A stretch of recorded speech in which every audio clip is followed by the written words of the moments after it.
me sing. Thanks anyway.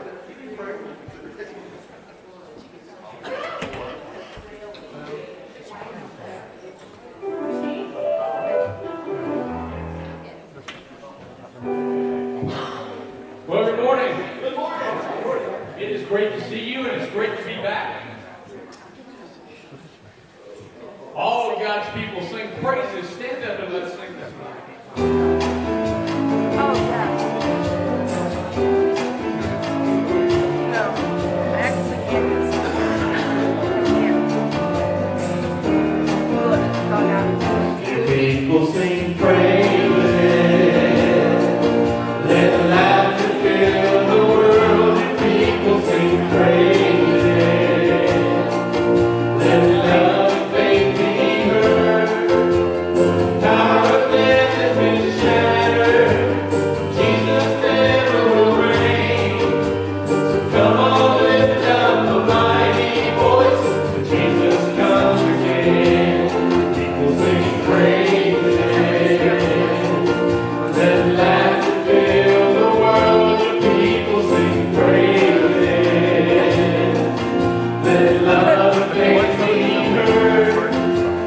Jesus came to our rescue with a reason he came.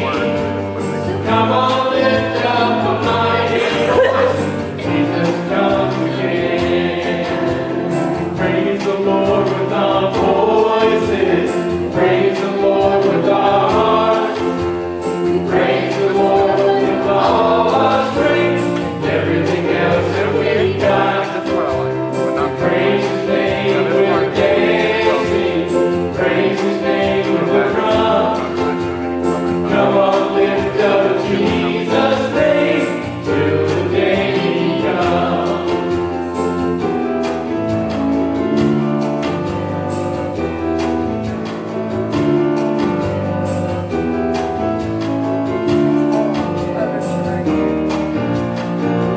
Your people sing praises. Let laughter fill the world. Your people sing praises. Let love and faith be heard. Jesus came to our rescue with a reason he came. Come on, lift up a mighty voice. Jesus comes again. Praise the Lord with our voices. Praise the Lord with our hearts.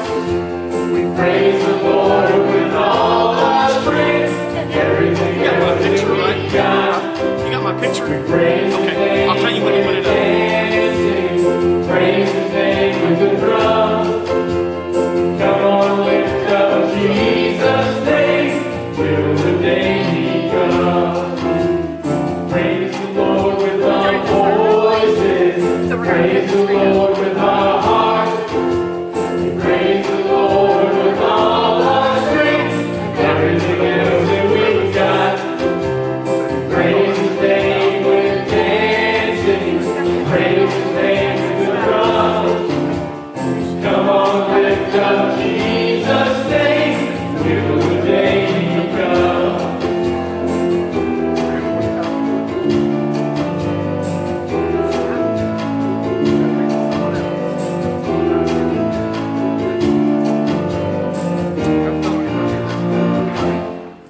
All right. Give the Lord praise.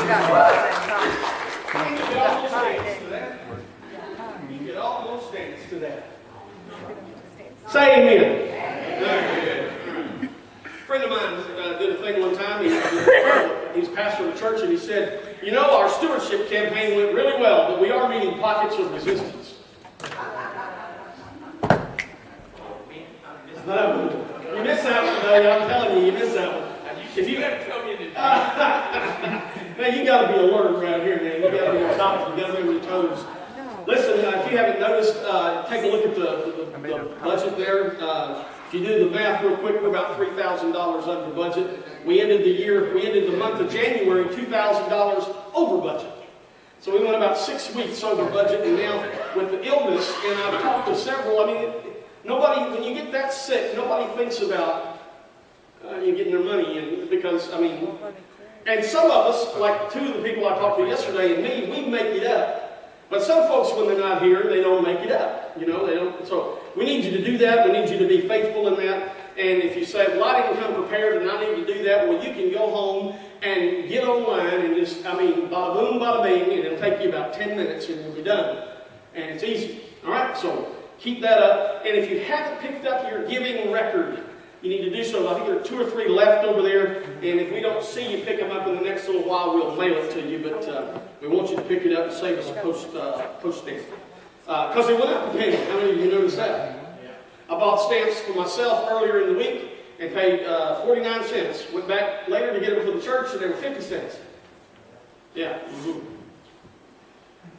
All right, a couple of things. How many of you know that April 1st is Easter Sunday?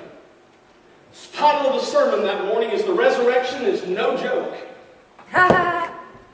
See, you missed it again, didn't you? You got to give the guy a week off and he just misses everything.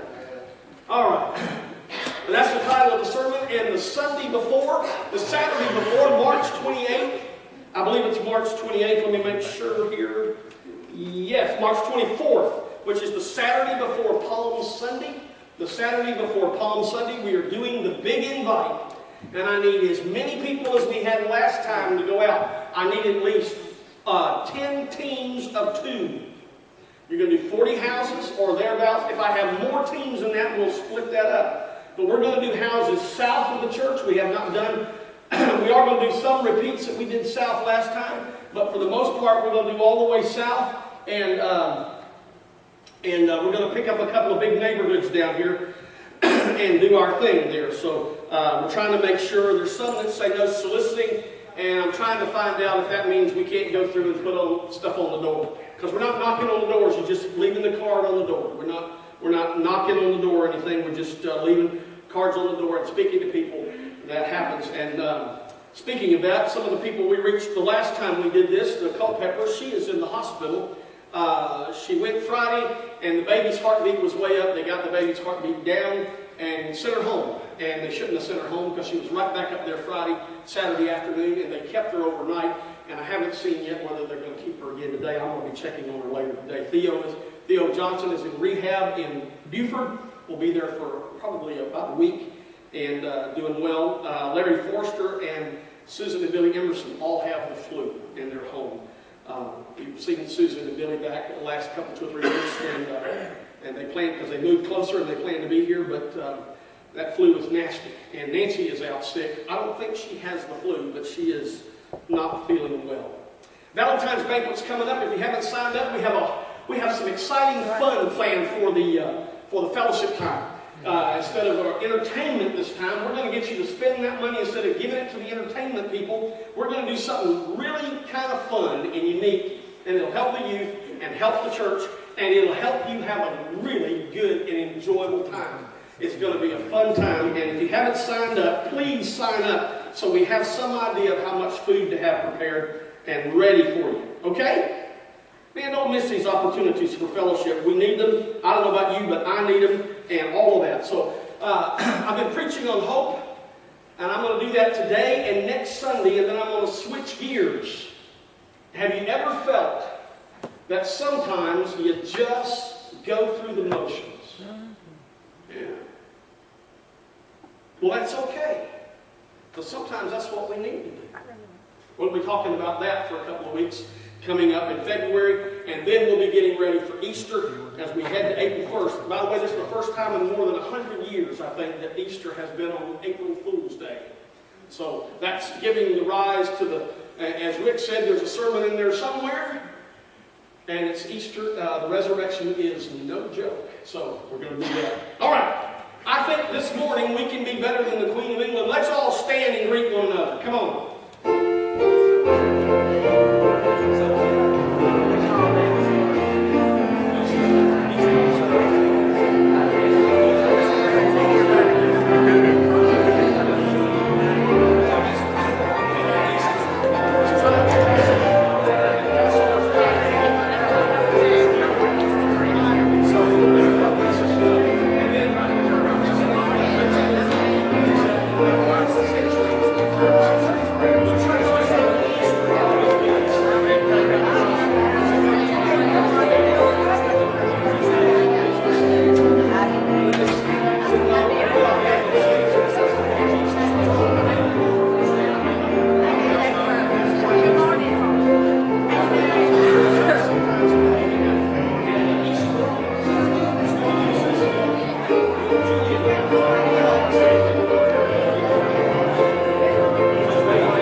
to mention that a minute ago. At the end of the service, as you leave, the ushers will be at the door. There is a small need that we have met. We've already met part of it, and if you could help make the rest of it, it would be great today. Also, church council, those of you on the leadership team, I'm going to meet with you for 5 minutes right over here after the service today. All right? Let's thank the Lord for his gifts. Father, thank you for those that are faithful in giving. Thank you for those, Lord, who trust you and give even when they don't know when and where the money's going to come from. Lord, we thank you for the privilege of being able to give, that you invite us to share. May it be all we need. May it be all you require. In Jesus' name, amen. I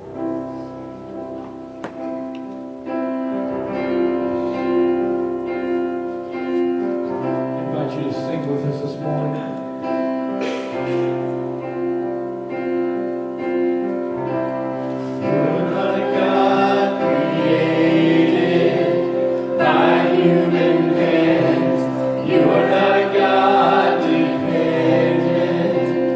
Immortal man, you are not a God.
There's none like you.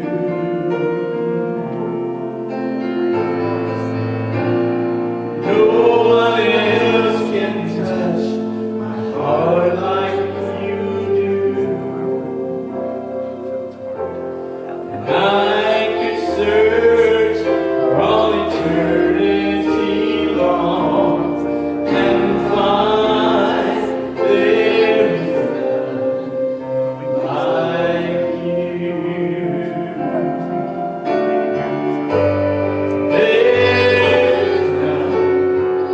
There is none like you. No one else can touch my heart like you do.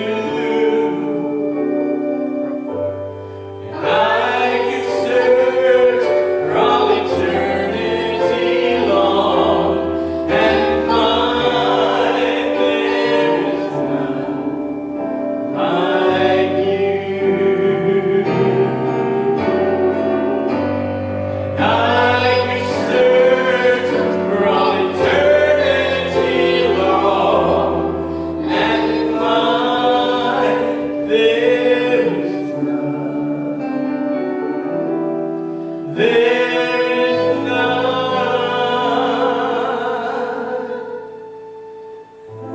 There is none like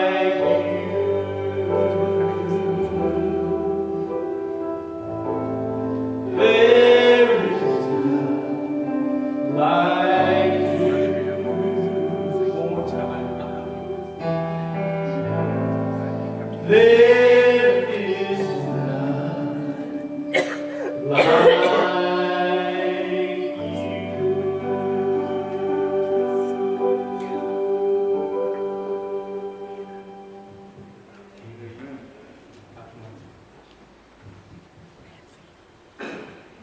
You may want to take your Bibles and turn to the Gospel of Matthew.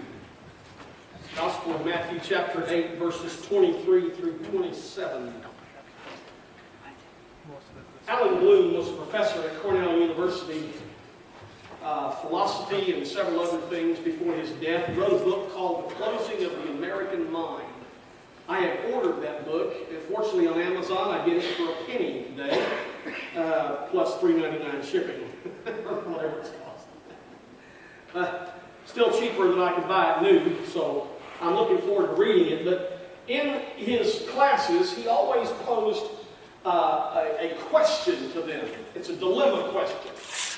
You may or may not be aware that in India, the Hindu religion, predominantly for many years, and still some places in the hinterlands, require that when a man dies, his wife, living wife, is tied to his funeral pyre and cremated alive with him. Now, we've had Christian missionaries that have fought this. Finally, it was outlawed, but here's, it doesn't mean it's not practiced in the hinterlands, but here was the thing he posed. He said, it's 1700. You were appalled. You are the governor of India. You represent the British crown. You represent Her Majesty, the Queen of England, and you have absolute dictatorial authority from the crown. What do you do about this culture, this tradition that takes a live woman, ties her to her dead husband's body, and burns her alive? From his students. One is, the English didn't have any business being in India in the first place. Can you say, avoiding the question? And the other answer is silence. And he says the issue for them is they don't want to impose their values or their traditions on someone else, because to do that means that you're saying that their values and their traditions are not of equal value of yours. And I guess that's okay to some degree, but the rub in that is you have people who are dictators, who are bloodthirsty, who don't care one whit about life, and what do?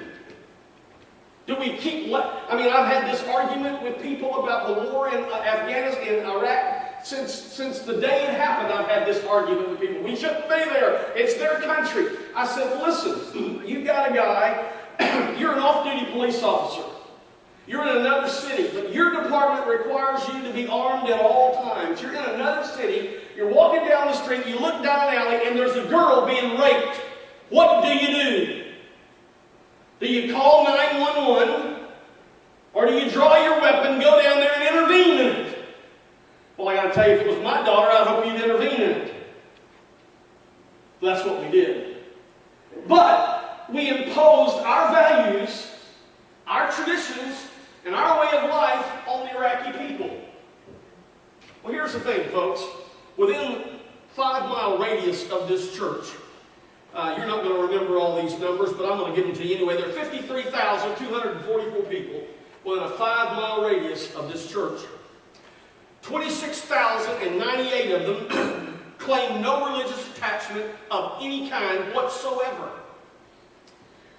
44,740 of them are not in any regular church service of any kind on a regular basis, and 35,153 of them are not members of any church whatsoever. I want you to keep that in mind. Hagen, put the picture up, please. As soon as he gets it up. There we go. All my life, I never knew the names of those two islands. They are, I'm going to read them real quick because Mokumanu and Mokolua. They were just always there. This is Kailua Bay. Kailua Bay, I grew up on that bay. I lived about 3 blocks from that picture. If you go to the right, you come to the little community of Lanikai, which is where President Obama's home was when he was in Hawaii. Very nice place, very nice homes, older homes, old stately type homes. Down the way, just a little bit to the left, is one of the best body surfing beaches on the entire windward side of the island of Oahu. I can't tell you the number of days I spent growing up there, except when my wife met me, I was 4 or 5 shades darker than I am today, with blonde hair. Okay? Now, those 2 islands are bird sanctuaries. I don't know much about the little one in the middle there, but what happens is that the current that comes between the 2 of them creates the waves that make this area right down here a body surfing haven. They're just there. When I was 17 years old, one of my best buddies decided that he wanted to, and he always had some kind of deal going, okay? He was a wheeler dealer, okay? He had some kind of business going or something, and in one of his businesses, he took in trade, in payment for some service he did, an old sunfish sailboat. Now, I mean a sunfish sailboat that has seen better days, okay? I don't know if you know how those things work, but they're flat, but they got this keel that's about 4 foot deep, and you slide it into the middle, you put your mast up and run. Well, the sail had more patches on it than it had sail, and we weren't too sure that the boat was all that seaworthy, so we put it upside down in his dad's shop, and we got some kind of shellac or some kind of water sealant, and we painted the bottom of that dude, okay? And he had this idea that we ought to, you can't see it in this picture, but on this side of the island to the left, there's a small beach most of the time. If the water doesn't wash it out, there's a little beach there. And we were going to sail out there, sail around the big island, through the middle, beach on that thing, and have a picnic lunch. Well, that sounds good in theory, doesn't it? Well, we got out there, we were doing fine, and the day looked just about like the water this side of those islands is not very deep, probably 20 feet, 25 feet deep at the most. Just to the other side, you drop into an abyss of almost 1,000 feet of water, and it gets deeper and deeper, and you can't see it in that picture. I can see it up here, but in the far distance is Maui. You can barely see the outline of it. Between Oahu and Maui is one of the deepest trenches in the world. Okay? Deeper than the Marianas Trench in the Atlantic. I mean, it's deep. Okay? 5 to 6 miles deep. going sailing up there. We sail around that, and about the time, now this is on the windward side of Oahu, where a storm can come up. It can be like that 1 minute, and 10 minutes later, you could have a rock and rolling storm. Well, that's what happened. We got about even with that island, and the clouds rolled in. The wind began to whip. The waves began to get bigger than we are. We couldn't see over them. And we got to the other side of it. I thought, we'll just go ahead to the other side and come through the middle and beach it, and we'll be okay. Well, we got to the other side, and then you're on the windward side of that island. And this is the leeward side. You want to be on this side of that island, in between here, and closest to it as you can when the storm breaks. But no, we were on the other side. And the wind, I mean, 1 minute we are paddling. We took oars with us. His dad said, you guys need to take some oars with you. We took these wooden things that were older. I think the termites had eaten most of them by the time we got to paddling them. And we're out there just paddling away, and all of a sudden our mast goes whack. We have no sail. It goes floating off in the water. You know, there it goes. And we are, at 1 minute, we are about to be slammed into a sheer cliff. And the next minute, we're paddling away from that, and the current takes us, and there's nothing between us and the deep blue Pacific, but nothing. I almost entitled this sermon, Between the Devil and the Deep Blue Sea. Finally, after what seemed like eternity, we got to the middle there and beached, took the keg out, the keel out, and beached it, and held on to the boat for all she was worth, and rode out the storm. We did not get to have our lunch because we know not where it went. Okay, it was gone a long time ago. Now,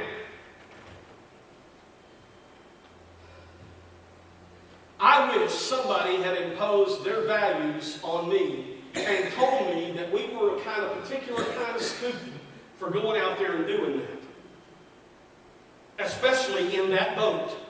Maybe with a bigger sailboat. Maybe with somebody that actually knew how to, I don't know, sail. Because neither one of us, we just, how hard can it be, right? You put the thing up, you let the wind blow, and you go. You know, how hard can that be? When you're middle of the deep blue Pacific Ocean, being driven into a rock wall 1 minute and out to sea the next in a tiny little boat, you want to hope in something. Somehow, if we're going to make a difference in the world today, we have to communicate just what kind of man Jesus is to those around us, or the vast majority of the nearly 30,000 people that live within a 5-mile radius of this building and have no relationship with Christ at all will perish forever. To do that, we're going to have to realize that this church thing isn't about us. We really do have to realize that. Somehow or other, in the American mind today, we haven't quite got the idea that it's about somebody, it's about Jesus yet. We still seem to have this idea that church is about us and what I get out of it. Our values are not the important thing, but Jesus's are. I want us to read Matthew 8:23 through 27 and understand why Jesus is the hope the world so desperately searched for. And we're going to see 3 things. Let me read the text. You just bear with me. As he got into the boat, his disciples followed him. Suddenly, a violent storm arose on the sea, so the boat was being swamped by the waves. But he was sleeping. Literally, he kept on sleeping. So the disciples came and woke him up, saying, Lord, save us, we're going to die. But he said to them, why are you fearful, you of little faith? Then he got up and rebuked the wind and the sea, and there was a great calm. The men were amazed and asked, what kind of man is this, that even the winds and the waves and the sea obey him? 3 things. Our hope, number 1, our hope rests in Jesus because he is both human and God at the same time. You need to keep in mind that an average boat, fishing boat on the Sea of Galilee was 27 feet long and 8 feet wide. That's a good bit bigger than our sailfin, our sunfish, which was about 4 feet long and 2.5 feet wide, and had 2 guys in it that was, about my size. And what can I tell you? Anyway. So a little bit longer, but it's got more people in it. It's Jesus and the boys. They're in there with him, okay? Remember, a good number of these boys made their living on this sea, on this lake. They knew about the storms. They knew how to handle a boat. They knew what they were doing, unlike my friend and I. But you also got to remember that this is a freshwater lake. This is not a sea. The Greek word is thalassa, which means lake or sea. And freshwater means it's a lake. And it's, I want to give you the exact dimensions. You look on a map and see that it's in a rift. It's in a valley. It follows the rift from one end to the other, and it's actually where two tectonic plates meet. If you know anything about plate tectonics, it's where two plates meet. And this rift runs down the Jordan Valley. And the lake itself sits in the middle of that, and it's 13 miles from north to south, and about 8 miles east to west. And it sits about 680 feet below sea level. And so that means it has a warm climate most of the time. But on the other side of the Sea of Galilee, on the eastern shore, there are a lot of valleys and gullies and all kinds of things like that, canyons. And when the cold wind blows from the north through those valleys, a storm can come up in an instant. The King James Version uses the word tempest to give you the idea of the nature of the storm. The Greek word is the word seismos. We get our word seismograph, seismology from it. It indicates, we translate that word when we have it in most places as earthquake. That gives you an idea of the strength of the storm. It was so massive that they could not see over the waves. One minute they'd be at the top, the next minute they'd be in a valley, and they could not see over the waves. The waves were pounding and flowing into the boat. If you've ever bailed in the middle of the storm, you'll know that for every bucket you throw out, the storm throws about 10 in. Jesus is exhausted. He's been teaching all day. And if you've never done teaching all day, then you may not understand, but when you teach all day, you're exhausted. And he was sleeping, and the word literally says he kept on sleeping. He slept through the storm. None of it bothered him. He just kept on sleeping. Now, the idea that they asked later on, what kind of man is this, that even the wind and the wave obey him, indicates to me that they weren't real sure what to expect when they woke Jesus up. I'll give him credit for going to him, but he's even going to get on to him in a minute. He wakes up right after they said, Lord, save us, we're all going to die. And I don't know what they expected him to do. But here's the lesson here. Even when you don't have any idea what Jesus is going to do, it's always a good idea to go to him. They wake Jesus up, and we get a look at Jesus' human side.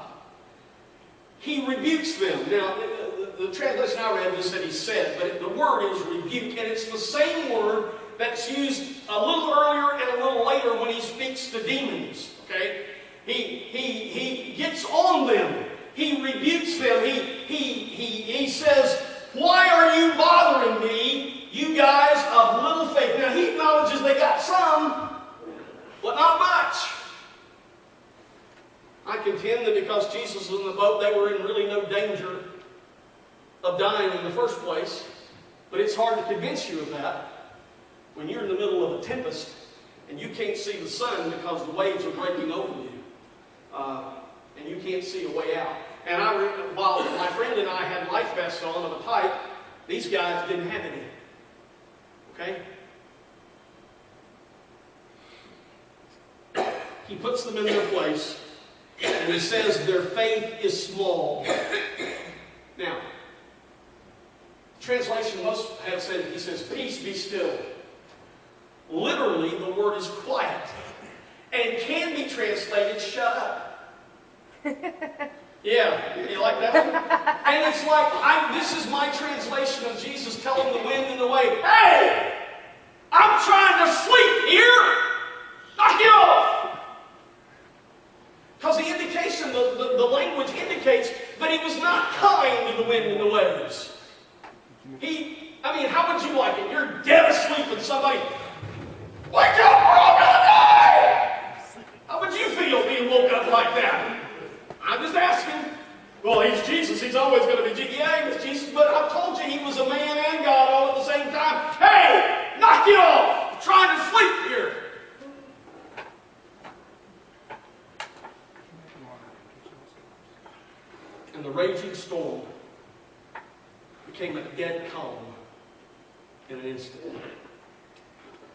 I want to write this down.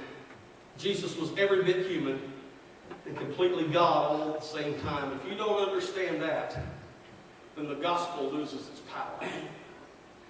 You see, it is being human that Jesus can save us from our sin, because he was one of us. But it's in being God that he does so.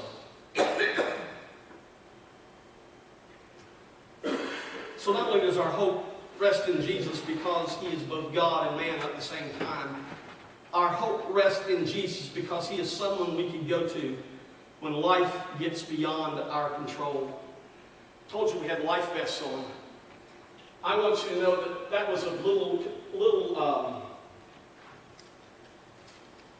concern for me, because I figured, okay, so I can float in the middle of the Pacific Ocean for another day or two before I die of starvation and dehydration. Anyway, and I think I'd swallowed about 4 or 5 gallons of salt water. At least when the disciples were swallowing water, it was fresh water. I was swallowing salt water out there. To say that it was beyond our control was beyond imagining. I would say that being in the middle of a raging storm with waves higher than the boat, no sail, no oars, and nothing you can do is a definition of life out of control. Now I prayed. Jason wasn't a Christian yet. He became one years later. But he wasn't one yet, and he remarked later about how much I prayed, and I prayed, and I prayed, and I prayed. I'm not sure, but I probably said something like the disciples, Lord, don't you care? We're going to die here. Do something.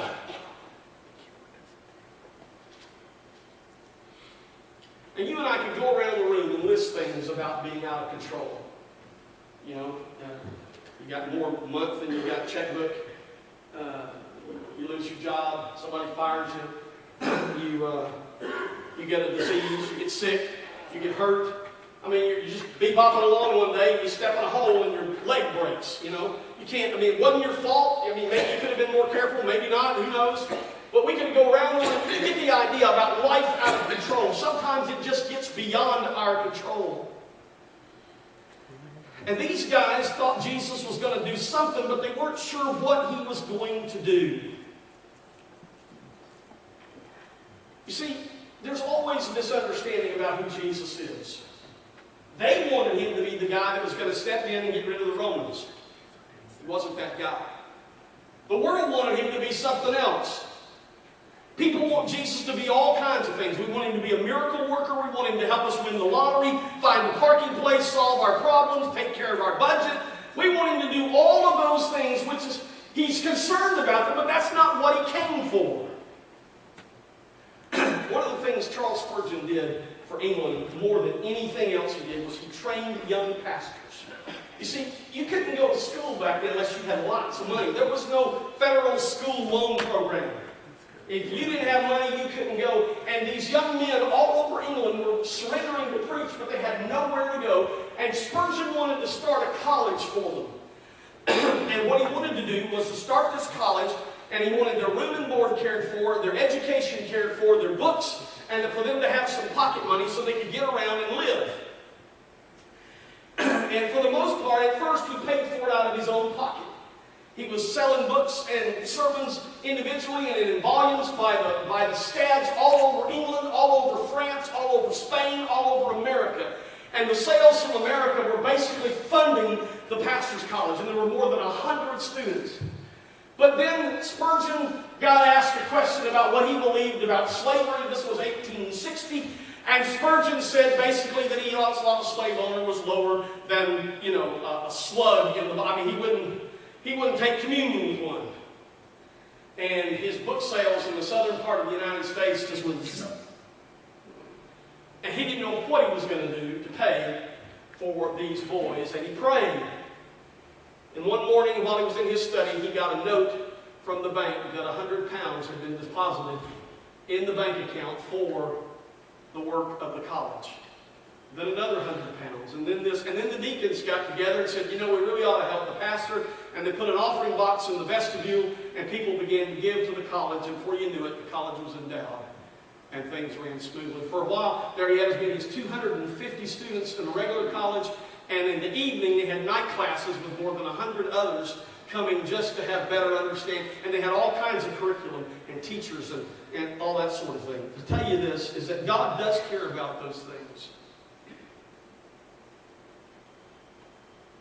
But Jesus is not a magician that will sweep in, wave a magic wand, and make it all better like the faith healed guys promise He will. When He works in power, two things are always true. And here it is. It will always be for His will and purpose and not necessarily for you. It will always be for the furtherment of His kingdom. It will always also be with your best interest in mind, but within the context of for His kingdom. Jesus was not what these guys thought He was, nor who the world thinks He is. He is so much more. I think that one of the reasons the gospel is so hard for us to grab our minds on, to wrap our heads around, and for people around the world to wrap their heads around, is that it's hard to figure that Almighty God, that controls the universe, that is vaster than the stars in the heavens, would condescend to slum it up with us for 33 and a half years. Think about that. That's hard to get your mind around. Once upon a time when Queen Victoria was Queen of England, she learned that a common everyday laborer and his family had lost a child. The man had to go back to work and had to leave his wife at home, and Queen Victoria heard about it, and she had experienced the sorrow in her life, so she told her troops that she was going to see this lady. And she didn't take her whole entourage, just her and a couple of folks to take care of her, and they went to this home. She knocked on the door, didn't tell the lady she was coming. The lady was, you might well amazed, the Queen of England standing at your door wanting to come in. She stayed for about 2 hours and then left. And the neighbors all said, "What did she say? What did she say? What did she say?" The lady said she didn't say anything. She just held my hand and we wept together. That's what God does. Sometimes He doesn't do anything. He's just present. And that is enough. The sovereign of the universe comes to us, and think about this. He looks at your sin and removes it as if it never existed.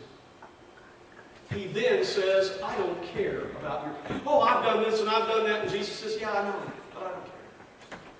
I don't care. I have forgiven you. It's done. It's gone. It's no longer there."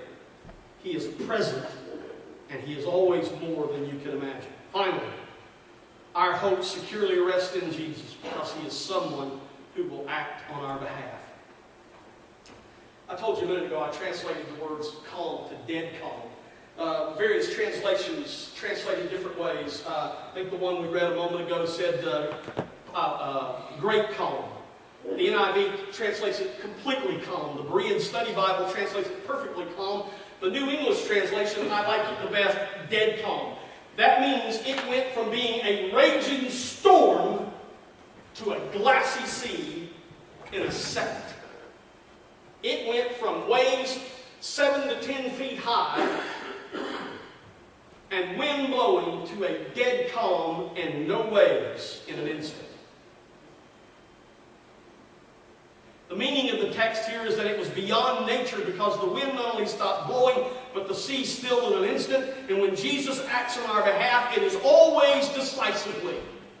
Has Jesus ever acted on your behalf and you sit there in the middle of it and you say, "Well, that had to be God. It sure wasn't me. It sure wasn't anything I did." Well, I've seen that happen in my life, and sometimes it's almost been maybe years later I look back and I said, right there. Right then, Jesus acted. I didn't see it then, but I see it now. It's always decisive. These guys asked what kind of man He was, but they already had hints. Go back and read. If you ever have time, read the Sermon on the Mount, Matthew 5 and 6. I think maybe you can go into 7 a little bit. Read the Sermon on the Mount. He taught things that had never been taught before. And there's not many folks who want to teach them today. He healed people. In Peter's house, He healed all kinds of illnesses. Even demons did His bidding. He healed those who were sick. No ordinary rabbi did such things. Those were hints that He is different. Jesus was not just an eloquent speaker, but he was one who spoke. And we need to recognize not only who was speaking, but that he has the ability to command the inanimate elements of the air and the water, and they will do his bidding. But our human minds have no category in which to put such a person. And that too is a problem for the world. They do not know what to say or do. And so they ask, what kind of man is this? They really don't know what to do with Jesus. And sometimes they look at us to see what to do with Jesus, and we don't give them a very good idea. There's really only two options. Reject him out of hand, because nobody can really do what he did. Or acknowledge that he is God and ask him to save us and fall at his feet in worship. Scottish pastor William Barclay tells the story of a school teacher. She was teaching school one day in Scotland, and she taught this passage of Scripture. That was the day that they had a Bible story every day in school. It was elementary school, and she taught them. And this was the passage she taught that day. And as they went on to other things like math and reading and literature and other things that you do at school, a storm came up. And it was a blizzard. It was a winter storm. And it was near blizzard conditions. In order to get the children home, she had to wrap them up and practically tie them together and drag them through the storm. They got to a place where they had to rest after they delivered one child for a few minutes. And one of the boys said, almost to himself, he's about 7 years old, he said, "You know, ma'am, we could be doing with that chap Jesus about now." That's who we want when the storm rages. Not only did Jesus calm the storm, literally early in the first century in the province of Galilee, on the Sea of Galilee, but not only did the wind and the waves really obey him, but it is so much more. Our hope rests in the person of Jesus, because when the storms of life shake our very souls, and they will, Jesus is here. And in his presence, that storm can turn to peace that no earthly storm can shake. That is the message that those 44,740 people within a 5-mile radius of our church need to hear. And I believe the reason that God planted this church in this place is to tell them that message.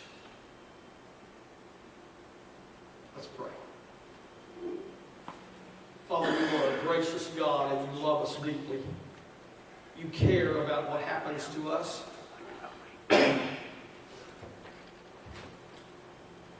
We know, Lord, that it is always within the confines of your will, but your will is that we be your servants, and that as your servants that we prosper in a way that will give glory to you.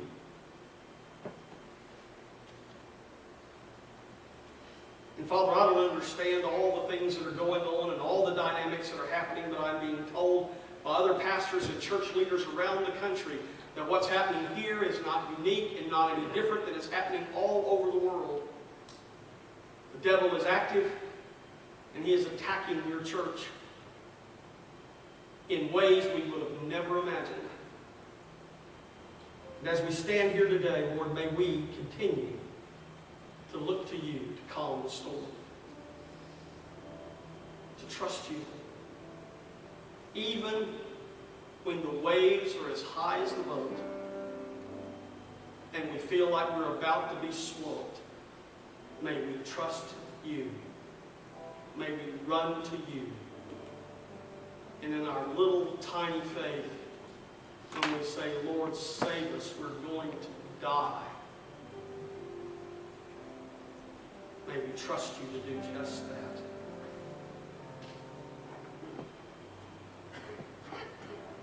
For this is our prayer in Jesus' most precious name. Amen. How's the storm raging in your life today? Trust the one who is hope. If you're looking for a place to join where you can help do the work of the Lord in a certain place, we invite you to join here. This is where the work of the Lord gets done. It's where the rubber meets the road. It's where the work of the church gets done in the kingdom in this place. Whatever the need in your life is, we're going to sing a verse. The team's going to lead us in singing a verse. And God's going to speak to us. We're going to wait just a verse or two. God is speaking to you. We'll wait. Let's stand and sing. Rick, lead us. Just as I am without one plea, but that thy blood was shed for me, and that thou bidst me come to thee, O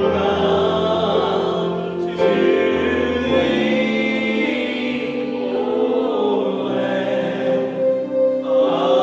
of God, I